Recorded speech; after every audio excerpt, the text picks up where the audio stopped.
tous les amis, supporters, supportrices parisiens, parisiennes, supporters, supportrices d'autres clubs, amoureux, amoureuses du football, bienvenue à vous.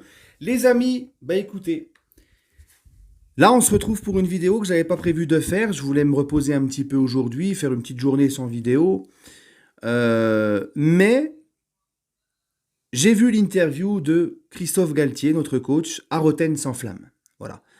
Euh, Et j'ai trouvé qu'il y avait quand même deux, trois choses intéressantes à dire dans cette interview, à débriefer, et je voulais donc le partager avec vous. Voilà, donc pour vous, je prends quand même mon micro, mon téléphone pour me filmer, mon petit ordi pour suivre un petit peu ce qu'il a dit le Totof, et on débriefe ça ensemble. Bon, je le fais aussi pour moi, parce que j'ai trouvé vraiment des choses intéressantes, je voulais partager ça avec vous.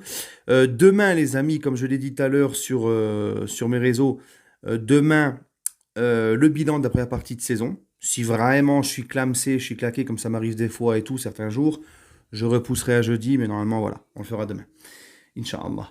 Donc, les amis, première chose très intéressante que dit Galtier. Il parle de la MNM, hein, parce que c'est vrai que la MNM, bah, ça fait beaucoup parler. C'est au sein du PSG, c'est les trois grandes stars, c'est toute la saison des débats sur la MNM.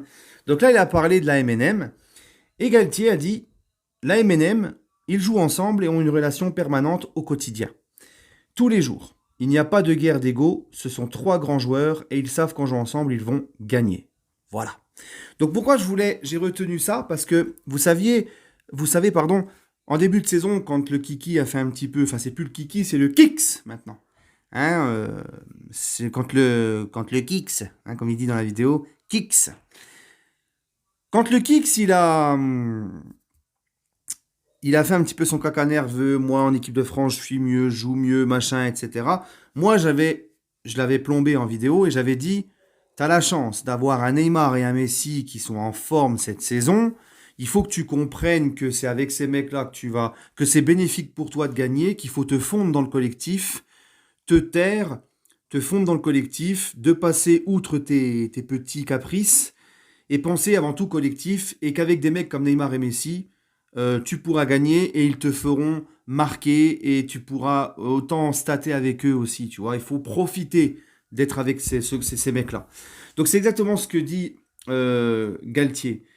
Et Mbappé est suffisamment intelligent pour savoir, comme je viens de dire, qu'avec aussi bien Mbappé comme Messi, comme Neymar, ils sont assez conscients et intelligents pour savoir que c'est en étant ensemble tous les trois, sans se tirer dessus, etc., sans faire de guerre d'ego, que le club avancera, que le collectif avancera. Voilà.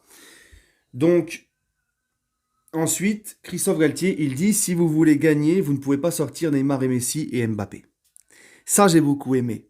Parce qu'encore une fois, je me suis dit, tiens, encore un truc que j'avais dit.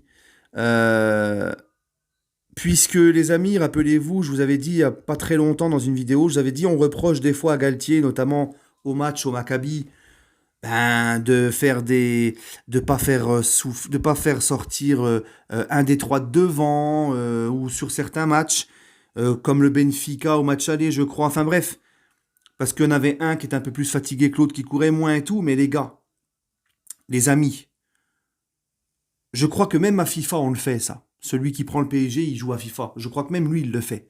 Ça veut dire que quand tu as des joueurs comme ça, quand tu as Messi, Neymar, Mbappé, que c'est un match très important, que le match n'est pas encore dans la poche, il n'est pas gagné ou tu n'as pas encore fait le trou, il est très difficile de sortir un des trois. Et là, Galtier te le confirme. Parce que c'est ce genre de joueur qui peut à tout moment te marquer un but et te faire gagner. Au Maccabi, rappelez-vous comment on en a chié là-bas. Il n'en sort aucun et c'est eux qui te font gagner le match. Voilà. C'est Mbappé et Neymar sur des passes de Messi qui te font gagner le match. Donc Galtier, moi je suis pas coach, je suis pas Galtier le sait mieux que nous tout ça. Et tous ceux qui nous disent ouais, il fallait le sortir lui parce que Messi courait moins, fallait le sortir et tout le monde ferait pareil, je pense. Tout le monde. Tout le monde demain s'il vient en tant qu'entraîneur du PSG, il y a un match qui se joue qui est très important. Le match n'est pas gagné, tu as besoin de gagner le match, t'as pas encore fait le trou. Je pense qu'il y en a très peu qui sortent un des trois. Voilà. Donc ça, je l'avais dit. Et le Totov a été dans ce sens. Parce qu'on le fait même nous à FIFA. Même moi à FIFA, là, je fais une carrière avec le PSG. Dès qu'il y a des matchs où je galère, bah, je ne veux pas sortir ni Messi, ni Neymar, ni Mbappé. Tu vois ce que je veux dire ou pas? Voilà. Donc, les amis, ensuite, qu'est-ce qu'il dit le Totov? Quand j'ai le bonheur d'avoir 3 joueurs aussi forts en attaque, donc on en vient à ce qu'on a dit, je me dois de monter une équipe autour d'eux. Il est important d'avoir au moins 2 3 joueurs de la MNM. Voilà. Donc Christophe Galtier le sait très bien, on le sait tous, que ces 3 joueurs-là sont plus des solutions que des problèmes, contrairement à ce que beaucoup veulent dire. Quand ils sont dans cet état d'esprit-là, quand ils sont investis, à partir du moment où tu as ces 3 mecs qui sont là, qui sont au club et tout, eh ben, c'est à toi d'en profiter, de les mettre dans les meilleures conditions, comme c'est un petit peu le cas de Neymar. Neymar, Galtier et même Messi. Neymar et Galtier. Galtier a su mettre Neymar et Messi un peu plus dans le cœur du jeu, leur donner un peu plus de liberté, hein, contrairement à Pochettino qui foutait Messi à droite, tout ça. Donc voilà, c'est tes armes les plus fortes en fait. D'accord? Donc c'est tout à fait normal. Ensuite, les amis, Galtier dit aussi Neymar, la première chose que je lui ai dit, c'est que j'étais heureux d'être son entraîneur. Je lui ai dit aussi que Paris 88 était un con avec son dégage du club. Non, je rigole, il n'a pas dit ça. Je lui ai dit aussi que j'étais là sans aucun a priori à son égard. Donc voilà, Galtier, il a compris que Neymar, c'est un Sudam, il faut le prendre à l'affect, il faut, voilà, il a su... Galtier, de toute façon, c'est quelqu'un qui est très fort sur le relationnel. D'accord? Sur ça, vraiment, il est très fort, Galtier. Christophe Galtier, donc, il dit nous avons été très clairs avec Luis Campos quand nous avons pris l'équipe, personne au-dessus d'institution de l'équipe. À l'heure où je vous parle, il n'y a pas eu de dérapage. Voilà. Bon, mis à part 2 3 déclats de kiki, mais c'est vite rentré dans l'ordre. C'est vrai.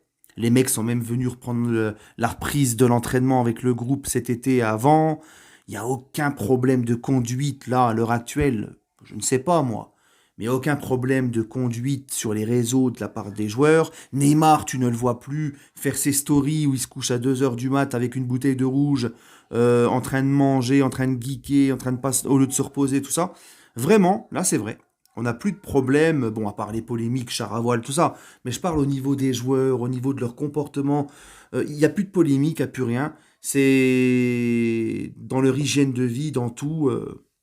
Ils ont l'air tous sérieux et impliqués. Voilà. Ensuite, les amis, ça c'est intéressant. Le Totov, il dit Messi, dès ses premières séances, il s'est investi. C'est un très grand footballeur, il aime le jeu. C'est quelqu'un qui observe beaucoup, qui analyse, qui sourit et rit énormément. Donc ça, j'ai beaucoup aimé parce qu'on constate bien sûr que comme Neymar, Messi est beaucoup mieux cette saison. Et tu vois, Messi l'année dernière, il a été sifflé au parc. Il a été beaucoup critiqué, et c'était à juste titre, hein, parce qu'il a été très moyen l'année dernière. Mais Messi, qu'est-ce qu'il a fait? Il a fait une interview à l'intersaison, il a dit j'ai conscience que j'ai pas été à la hauteur, je vais tout faire pour retourner la situation. Oui, j'ai été sifflé, mais je vais tout faire pour que ça aille mieux et retourner la situation. Ça, c'est le comportement d'un vrai champion. Il n'a pas fait de bruit, il a fermé sa bouche, il n'a pas fait d'interview où il crache sur ses dirigeants, sur son club, sur les supporters, sur les coéquipiers. Il s'est remis en question, il n'a pas fait de bruit, il a travaillé, et voilà. Donc on ne peut que lui dire bravo à Messi, parce que c'est vrai, et moi le premier, quand il est à Barcelone, on avait cette image du petit dictateur qui dicte sa loi à Barcelone, qui fait un peu, mais à Paris, franchement, qu'est-ce que tu veux lui dire? Qu'est-ce que tu veux lui dire à Paris? Le mec, Messi, depuis qu'il est à Paris, il a été critiqué, il a fermé sa bouche, il s'est pas plaint dans les médias, il s'est remis en question, il a été lui-même le premier à dire qu'il n'a pas été assez bon, qui va tout faire pour que ça aille mieux et faire une meilleure saison. Voilà. Et quand Galtier dit il aime le jeu, c'est exactement ça. Il le dit lui-même, il a repris du plaisir cette saison et ça se ressent sur le terrain. Notamment aussi parce que Galtier, comme je vous l'ai dit tout à l'heure, a su mieux l'utiliser que son prédécesseur. Voilà. Euh, Sinon, il y a quoi d'autre à dire sur l'interview de Toff? Voilà. Les jeunes de notre centre de formation, El Shaddai ou encore Warren Zahir Emery, font partie de notre projet. Donc, c'est vrai, et on en parlera demain dans le bilan de la première partie de saison, Bon, un petit peu moins El Shaddai, mais il a quand même fait deux trois apparitions, mais un peu plus Zahir Emery, qui a même joué en Ligue des Champions, qui est rentré. On sent que Galtier, contrairement à Pochettino, petit à petit, comme il le peut, parce qu'il y a un gros effectif à Paris, mais petit à petit, tu vois, il fait quand même rentrer les jeunes, il leur donne leur chance. Contrairement à Pochettino, où l'année dernière, tu vois, je me souviens de deux matchs où on était déjà champion, où on menait très fortement, et que même là, il faisait même pas rentrer Xavi Simons, par exemple, tu vois, et on comprenait pas. Là, non, Galtier, il sait les faire rentrer au bon moment, il leur donne la confiance, le temps de jeu, et pour moi, il gère très bien pour le moment les petits. Mais de toute façon, on verra un petit peu tout ça demain dans la vidéo bilan sur la première partie de saison. Voilà les amis, j'espère que cette petit décortiquage de l'interview, j'ai pas fait tout l'interview non plus, ça serait trop long, mais des points importants que je voulais retenir, vous a plu. Et puis à demain pour le bilan de première partie de saison. Moi j'enchaîne, hein, j'enchaîne. Vous allez me faire crever à ce rythme. Allez les amis, je vous aime et allez Paris.